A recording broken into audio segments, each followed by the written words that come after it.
এই যে দেখেন আমি যেটা করছি সেটাই তো জনসচেতনতা। যেমন দেখেন আমি প্রতিদিন একটা বৃক্ষের ঔষধি গুণ বলছি, একটা বৃক্ষের গুরুত্ব বলছি। আসলে আমার ছেলেবেলা থেকেই আমি উদ্ভিদ প্রকৃতির প্রতি একটু আকৃষ্ট বেশি ছিলাম, এবং এই যে আকর্ষণ, এই আকর্ষণটা সৃষ্টি হয়েছে মূলত আমার বাবার হাত ধরে। তিনি আমাকে হাতে ধরে ধরে শিখিয়েছেন উদ্ভিদ রোপণ করতে হবে, বৃক্ষের আধিক্য বাড়াতে হবে। তো সেখান থেকেই আসা, হেরিডিটিক্যালি বলতে পারেন। তার পরবর্তীতে আমি পড়াশোনাও করেছি এই উদ্ভিদ বিজ্ঞান নিয়ে, যেহেতু আমার পছন্দও ছিল বৃক্ষরাজি প্রকৃতি এবং পড়াশোনাটাও ছিল উদ্ভিদ বিজ্ঞান নিয়ে, সুতরাং দুইটার ব্লেন্ডিংয়ে একদম আমি এখন ধরেন আমার এই কাজটা করতে না পারলে আমার এখন আর ভালো লাগে না।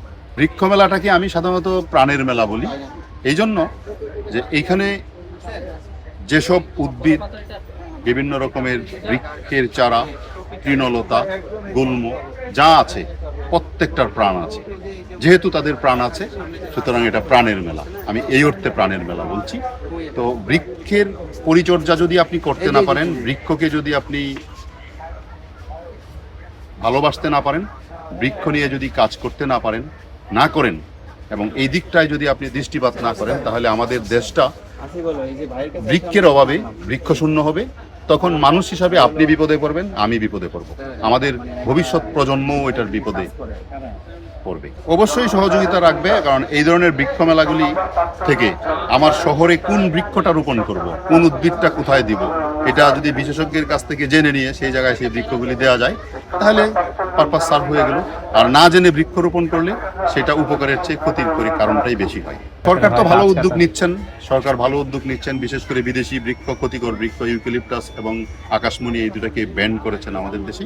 তো সরকার আসলে আরও বেশি করে ধরেন সিটি কর্পোরেশনকে দিয়ে এবং বিভিন্ন সামাজিক প্রতিষ্ঠানকে দিয়ে, বিভিন্ন এনজিওকে দিয়ে, বিভিন্ন ব্যক্তি উদ্যোগে যারা কাজ করে তাদেরকে দিয়ে এই কাজগুলি চাইলে করাতে পারে।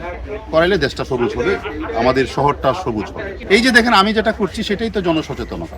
যেমন দেখেন আমি প্রতিদিন একটা বৃক্ষের ঔষধি গুণ বলছি, একটা বৃক্ষের গুরুত্ব বলছি, একটা বৃক্ষের পরিবেশগত দিক বলছি, একটা একদম ছোট যেটাকে আমরা এলগি বলি সেই এলগির গুরুত্ব বলছি, মসের গুরুত্ব বলছি। এই যে গুরুত্বগুলি, এটা জনমনে যদি ঢুকিয়ে দেওয়া যায়, কোমলমতি বাচ্চাদেরকে যদি আপনি এটা দিয়ে দিতে পারেন, তাহলে সেই বাচ্চারা এবং এই জনগণ এই দেশটাকে সবুজ করবে। এটা তো রেগুলার করছি, আমরা করছি, কেউ কেউ করছি, অনেকেই হয়তো বিষয়টা বুঝেন না বলে হয়তো করেন না।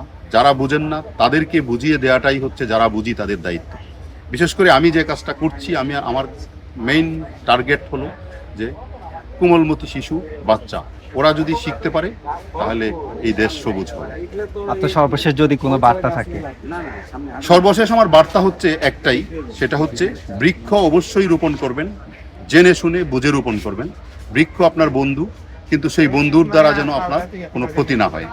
আর দেশি বৃক্ষ রোপণ করবেন।